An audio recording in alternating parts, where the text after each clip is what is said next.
Welcome to the weekly literature. This is the week of December 12th, 2021. In the numerology, 12 equals a 3. So we have 3. Then we have 12, which is 3. So we have 2 3s that would equal 6. 7, 8, 9, 10, 11, and 11 equals a 2. So this is a day for relationships. This is a day for connection, close encounters, really, company and caring for others. And I mean, I could go through every day of the week, but I'm not going to. There's no history of the day on this day in history.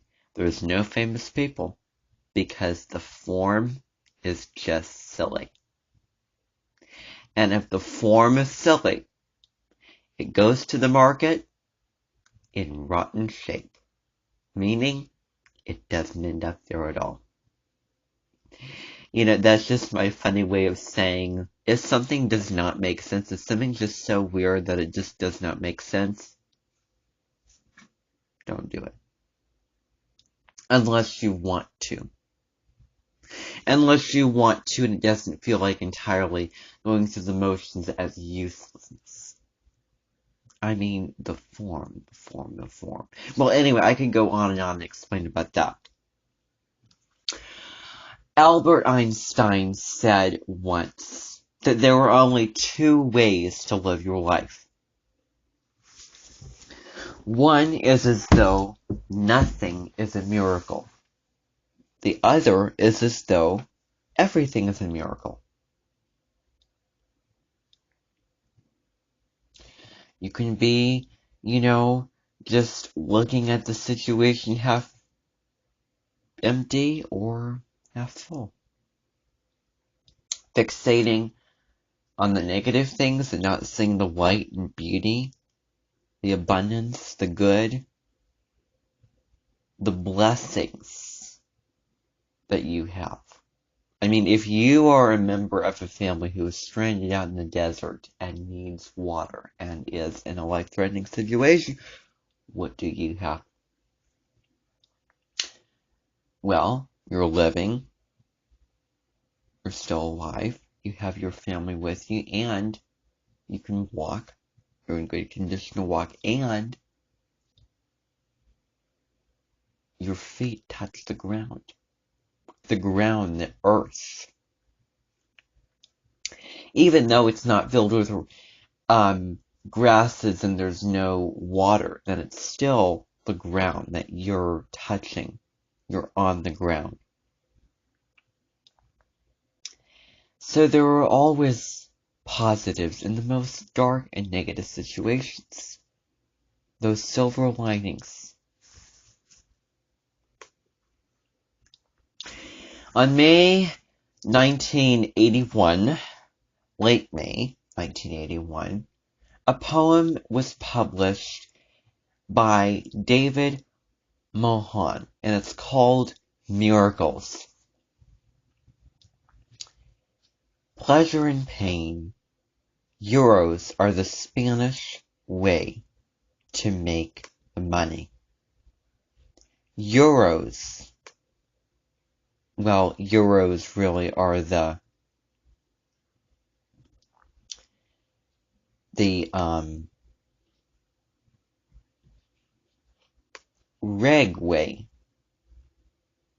regular way. What's going on?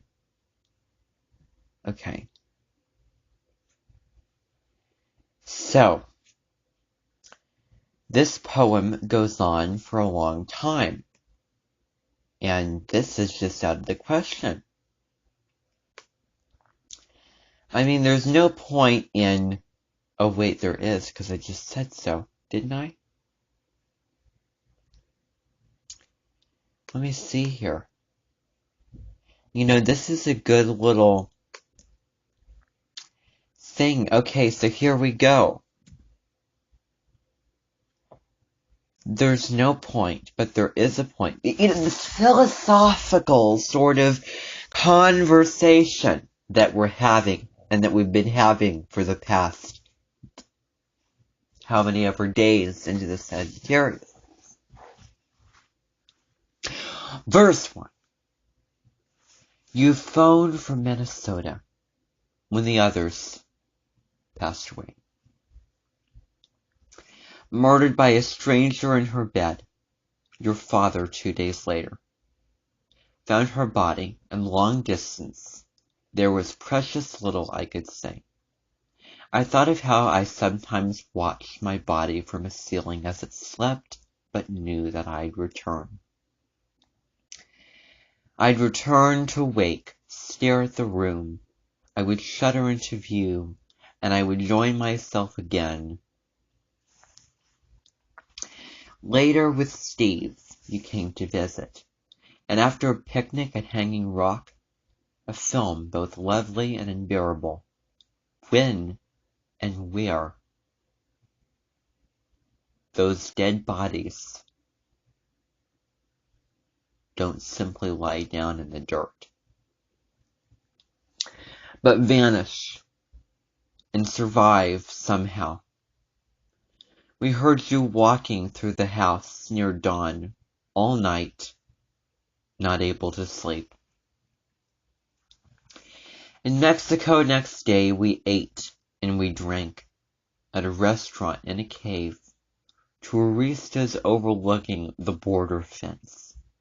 In the mission of San Xavier's del Bac, the saints have wooden bodies. The faithful bring them candles and silver charms, no larger than the fingernail. Miracles. Part of the body they pray will be cured.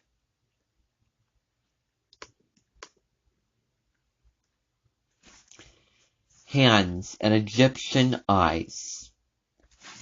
Cartoon feet. Heads in prophyte for the cornatus. Chintatus. Bread sight.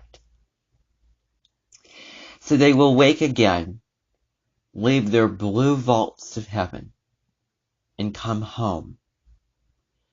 The remnants of the state, with ramparts brick red, lining the streets, pinned with them like burns or constellations of the immensity of loss. On the smallest imaginable scale, the man in the shop took an interest in us and showed us a bag of thousands, cows and sheep and children, even a crude 8-pointed star. Feeling foolish, we carried dozens in a paper sack across the border. That was verse 2. Now this is verse 3. Driving home that night, I remembered how you and I lived one summer in the borrowed house on the Mississippi. Took our meals on the terrace, just oranges and cheese, and the woman next door who'd always wave watering ferns and nasturtiums. She would tell you about Poland and the war, how in time even Poland became consoling, since memory becomes revision, like sentiment in foolish songs. We smooth our pasts and loss until they simply ignore the fights. She had with her son evenings. She'd vanish with a drink in her hand, weeping away to the sands of China. That night we called the ambulance for her, the medics with their doubled fists upon her chest. I wanted to remember her sirens, though instead her face was blue with pain and agony. She asked you to hurry next door. For the medal of Saint Christopher, some Polish inscription she read, out loud to no one, tight cyclone, and Cyrillic letters on the back. And Mary, what we bring from the dead, in small memory and gesture, the way someone looked during a panic more, holding a bleak and yellow moth by the tips of its wings to show you her hair obscuring her eyes like the ear at Shanton 10. In the constellation of the Swan, dead tonight over 20 years ago. So there is no light. At the end of its beam we see only its darkness, compressed and final. I would like us to walk out of our hearts under the looming abundant sky. I would like us to pray with you, and I can stand there all night and search the sky for the dead, who are larger now than nobody ever thought, more distant, and enduring. And we ate the source of which shines down in sparkling waters.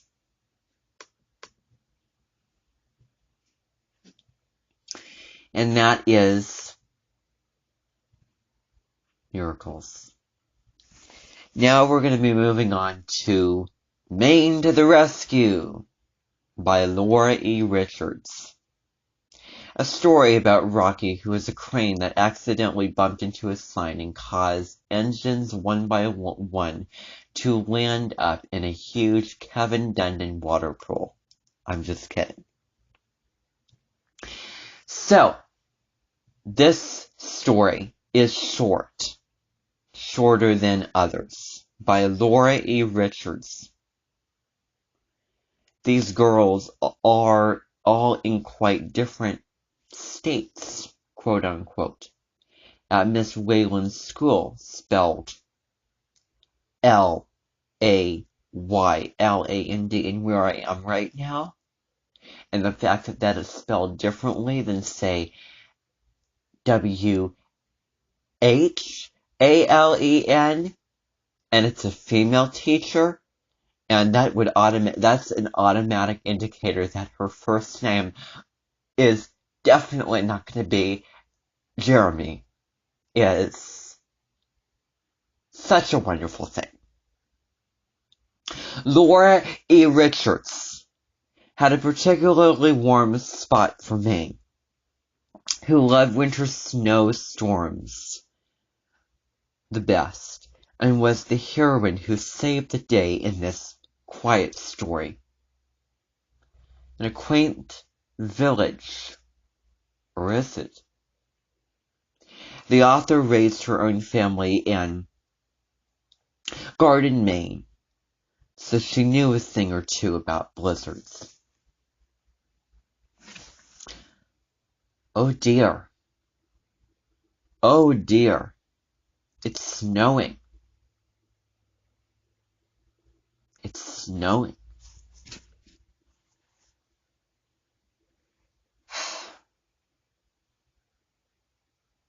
Massachusetts looked up from her algebra. She was the head of the school. She was rosy. She was placid as the apple she was generally eating when not in class. Apples and algebra were the things that she valued most in school life.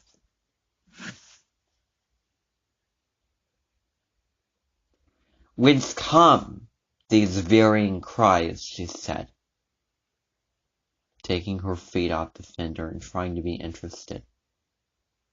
Though, her thoughts went on with a 1-6, B equals, etc. This story has Old English to it, and it is metaphorical.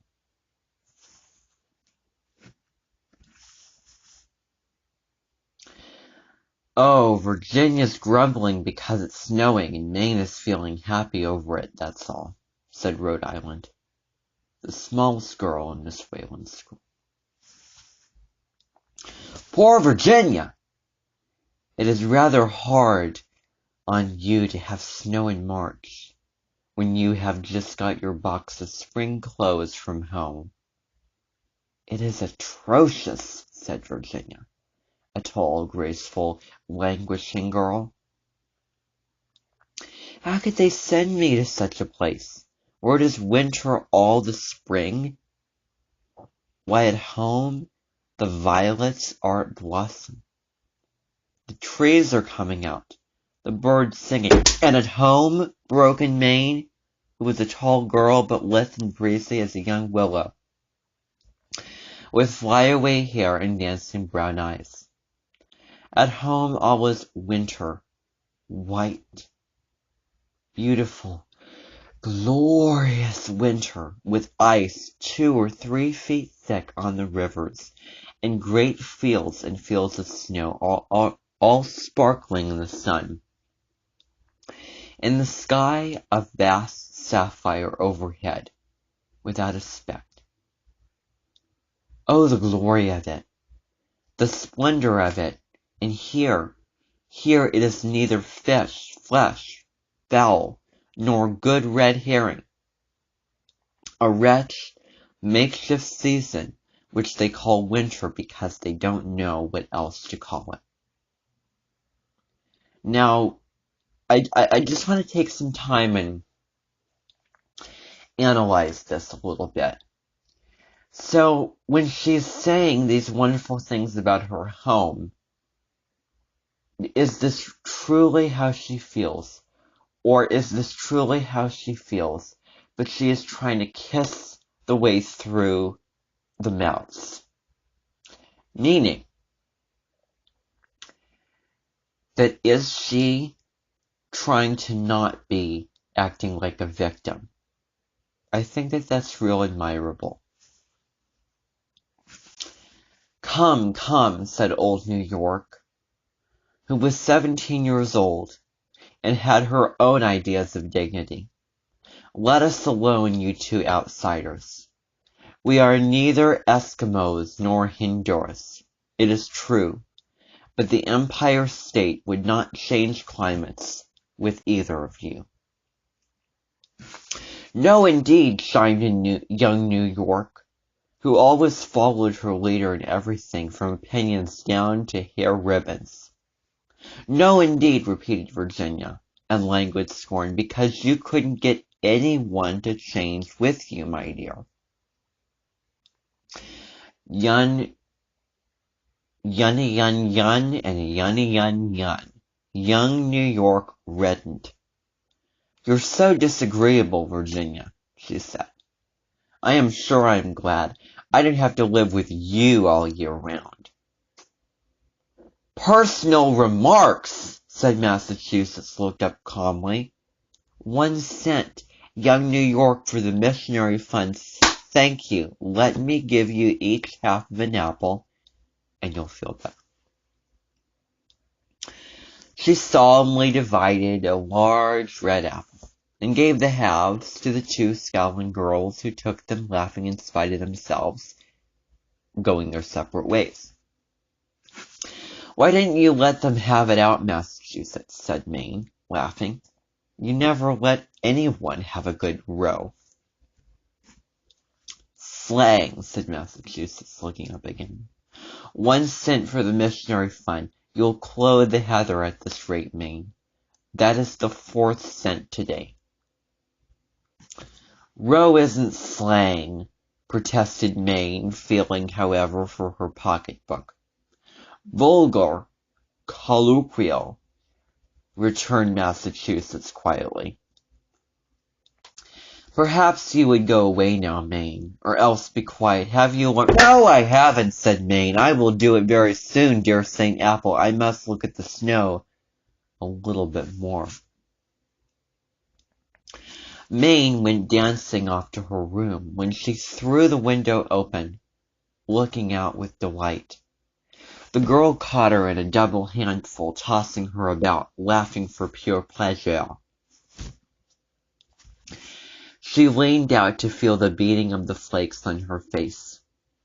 "Really quite a respectable little snowstorm," she said, nodding approval at the wiring white dirt. "Go on, and you will be worthwhile, my dear." She went singing to her algebra, which she could not have done if it had not been snowing. The snow went on increasingly from hour to hour upon hour and hour and hour, passing by. By noon the wind began to rise. Before night it was blowing a furious gale. Furious blasts clutched at the windows, rattling them like castanets. The wind howled and shrieked and moaned till it seemed as if the air were filled with angry demons fighting to possess the square white house. Many of the pupils in Miss Wayland's school came to the tea table with disturbed faces.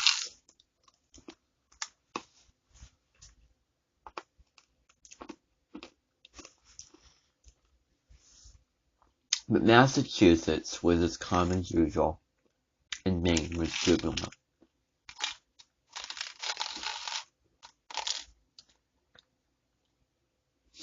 "Isn't it a glorious storm?" she cried exultingly.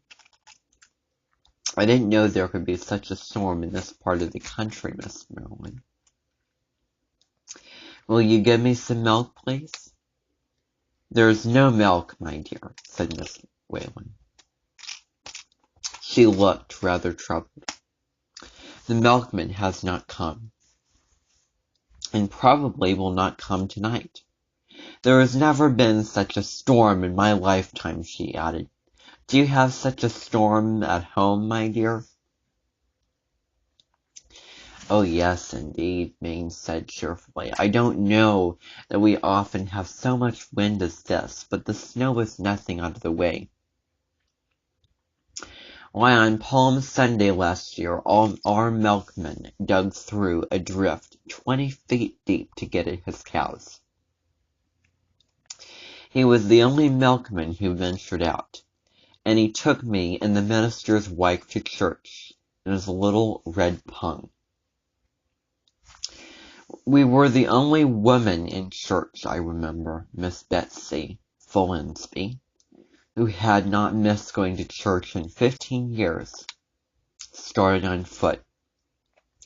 After climbing out of her bedroom window to the shed roof and sliding down. All the doors were blocked up, and she lived alone, so there was no one to dig her out. But she got stuck in a drift about halfway, and had to stay there till one of the neighbors came by and pulled her out. All the girls laughed at this, and even Miss Wayland smiled, but suddenly she looked grave again. "Hark!" she said, and listened. "Do you not hear something?" "We hear Boreas, Auster, Eurus, and Zephyrus," answered old New York, "nothing else." At that moment there was a lull in the screeching of the wind.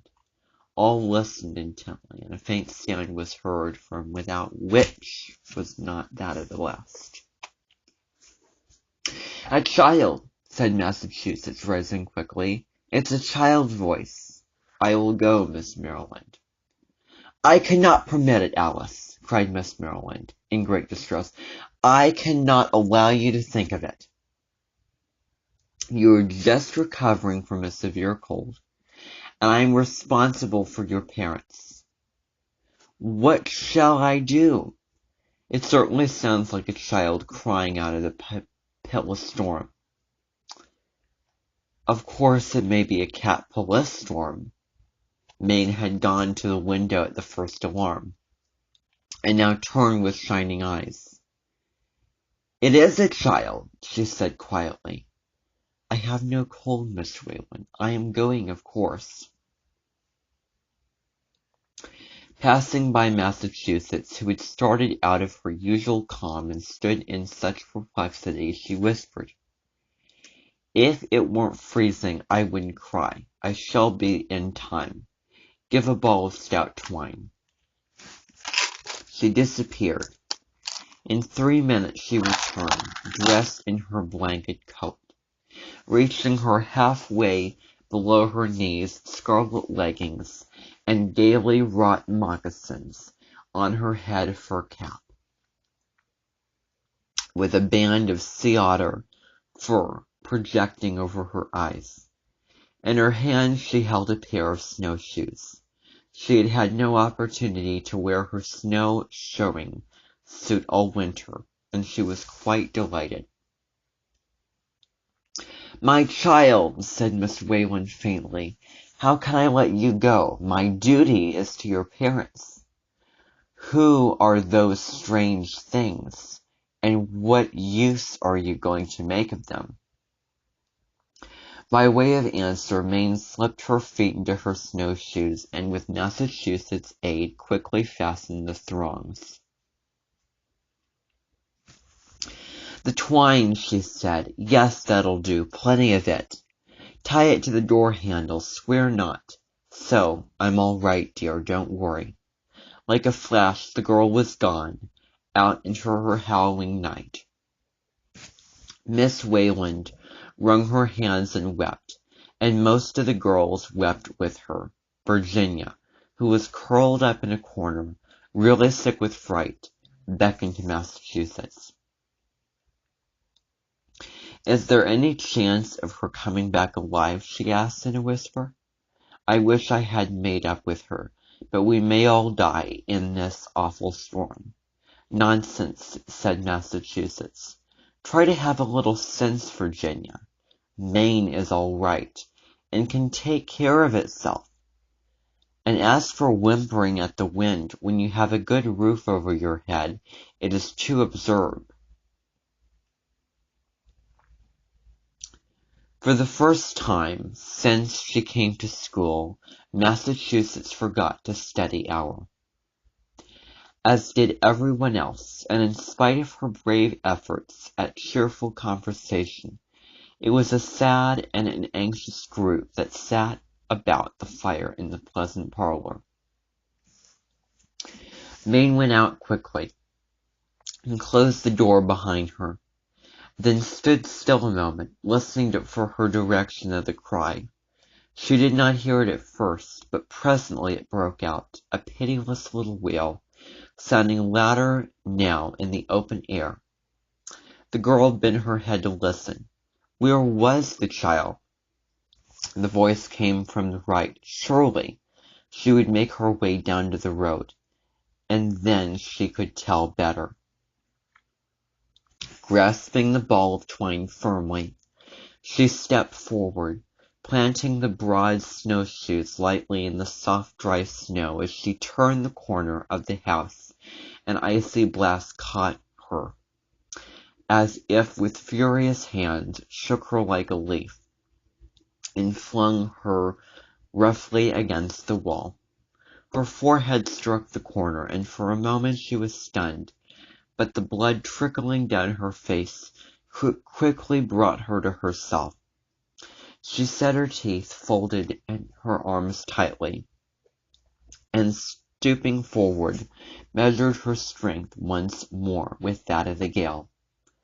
This time it seemed as if she were cleaving a wall of ice, which opened only to close behind her, or she struggled, unrolling her twine as she went.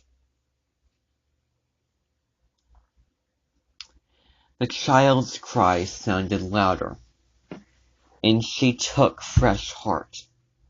Pausing, she clapped her hand to her mouth repeatedly, uttering a shrill, long call.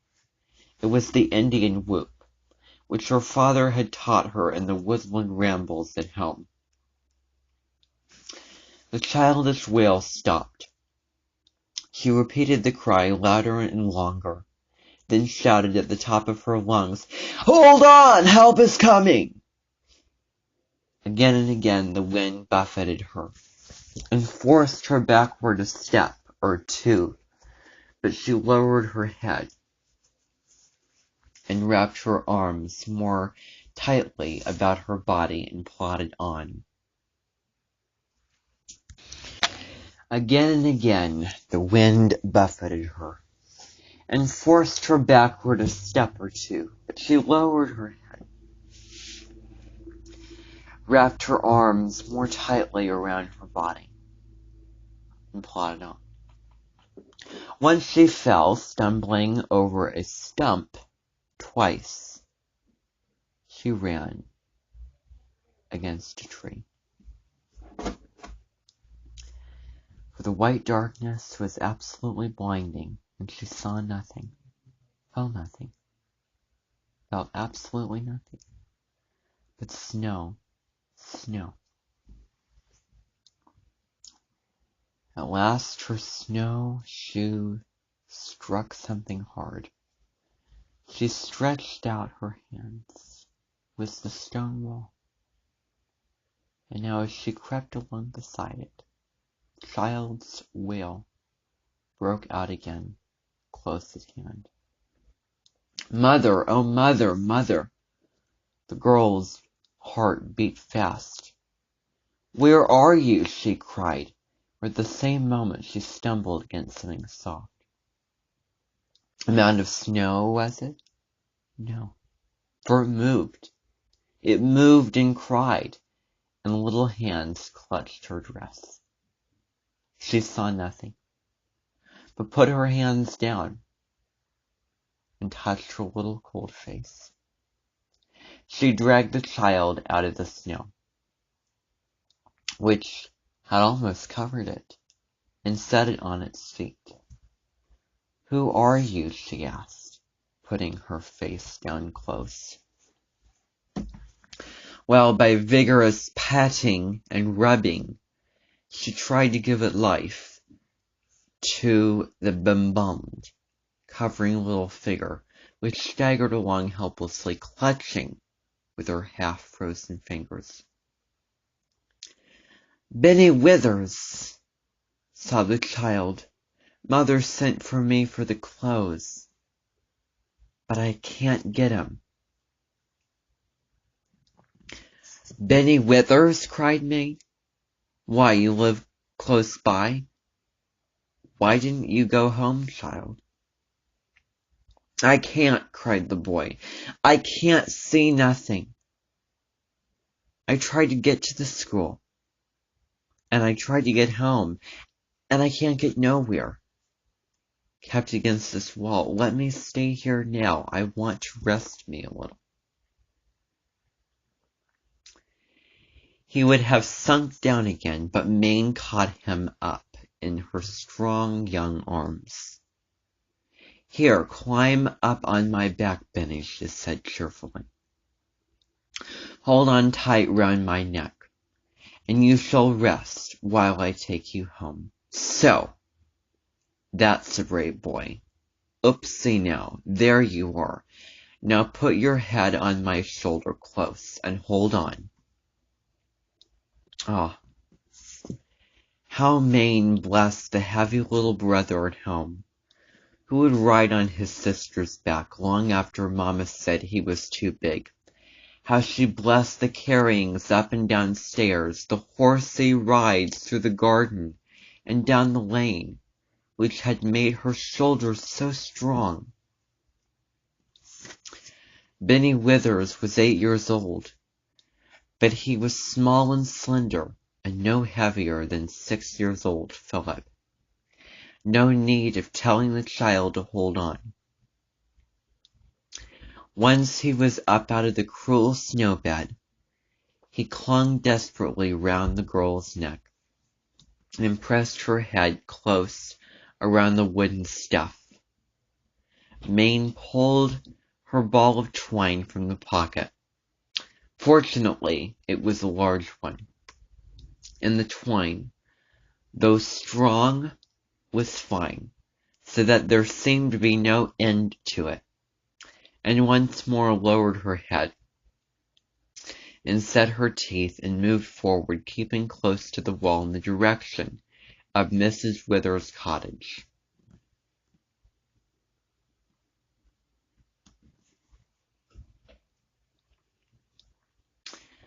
For a while she saw nothing.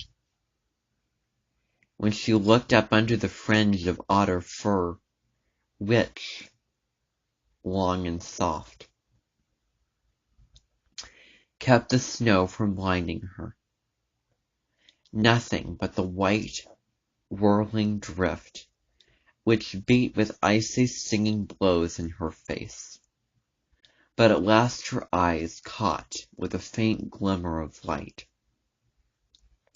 And presently a brighter gleam showed, with Miss Wither's grey cottage, now white like the rest of the world. Bursting open the cottage door, she almost threw her child into the arms of his mother. The woman, who had been weeping wildly, could hardly believe her eyes. She caught the little boy and smothered him with kisses, chafing his cold hands and crying over.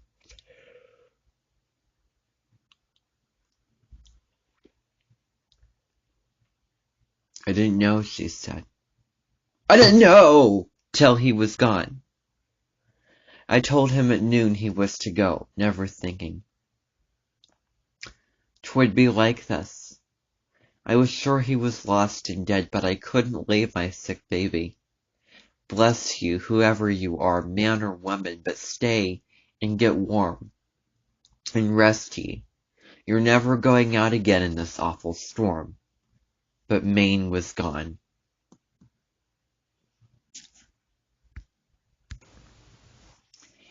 In Miss Wayland's parlor, the suspense was fast becoming unendurable.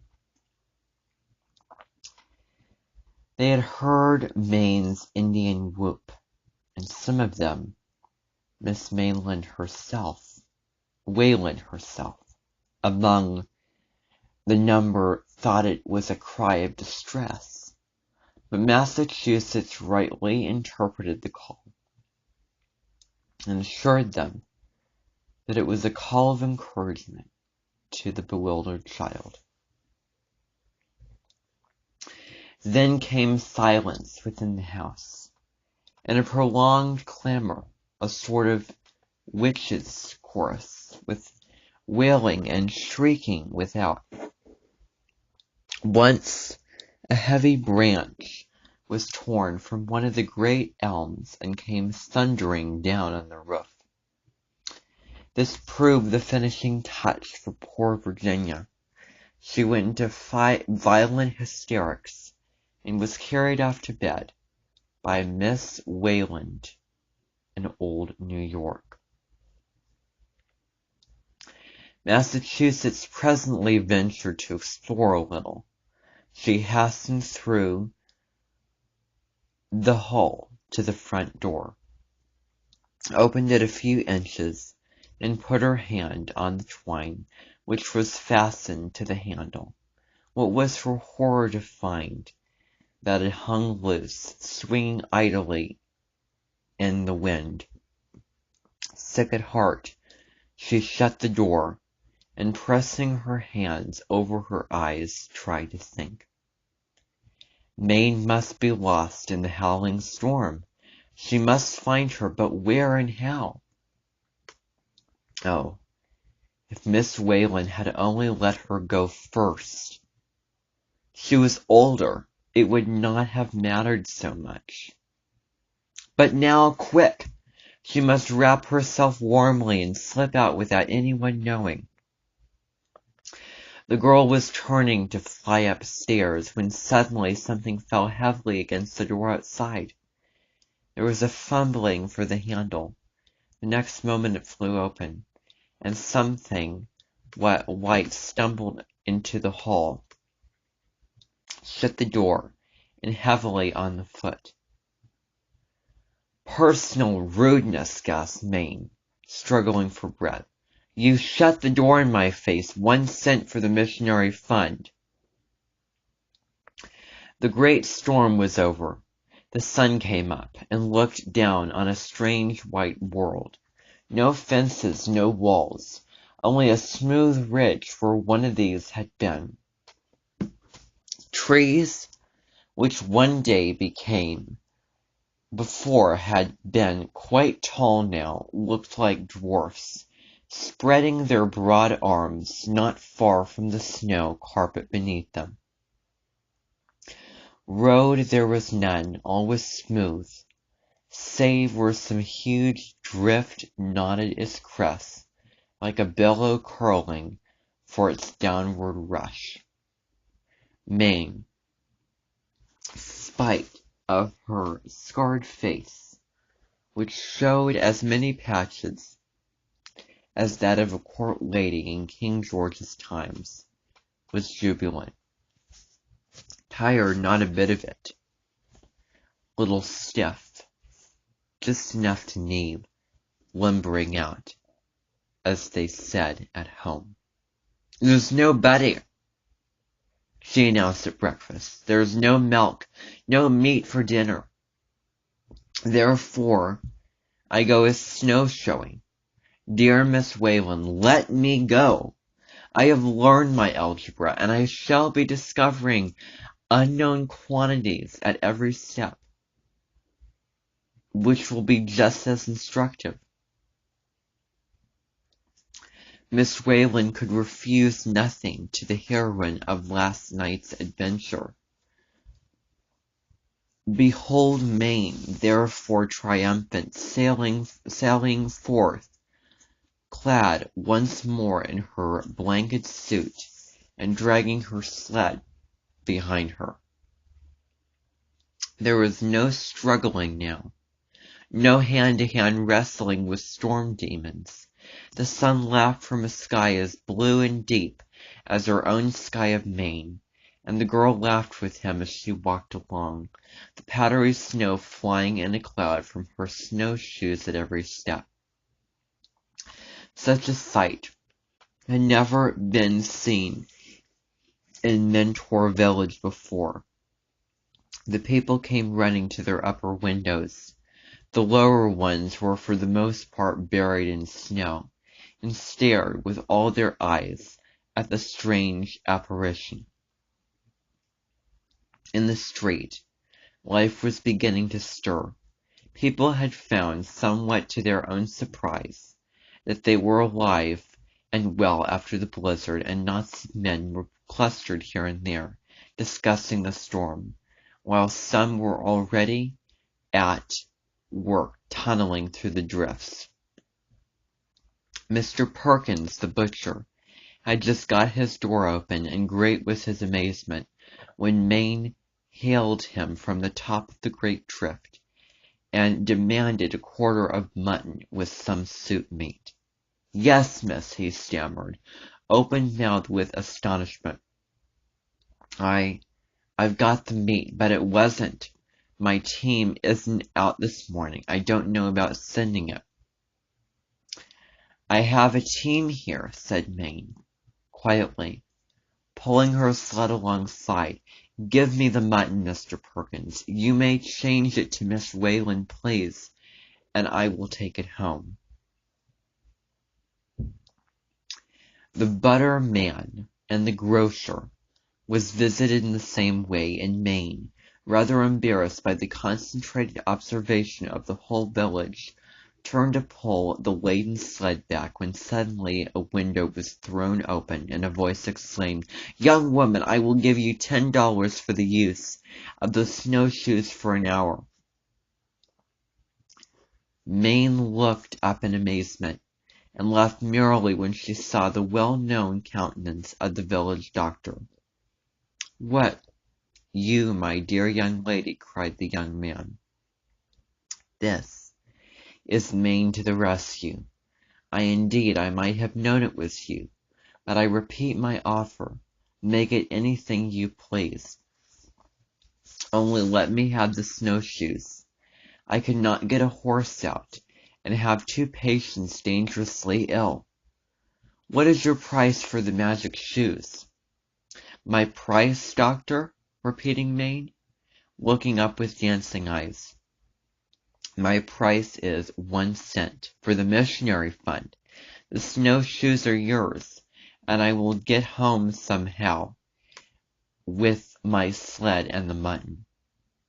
So she did, and Dr. Fowler made his calls with snowshoes, and saved a life, and brought cheer and comfort to many.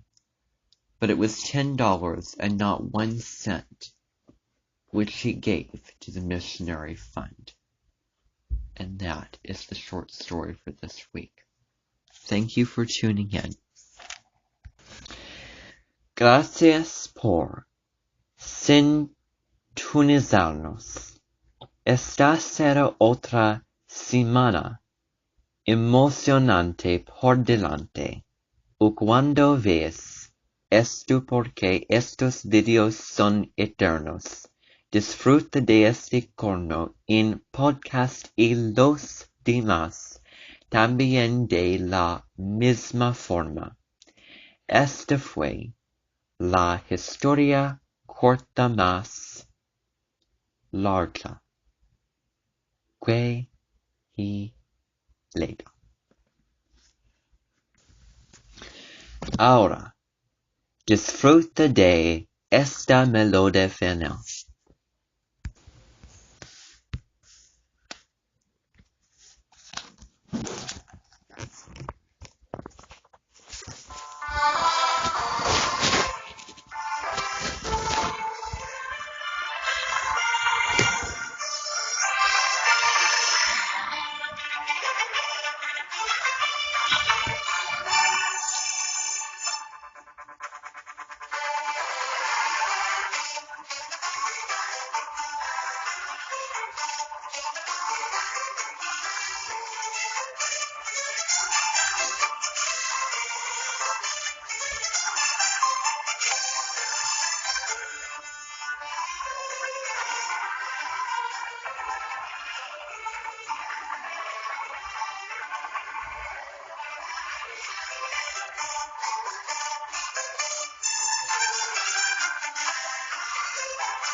Euros are Spanish money.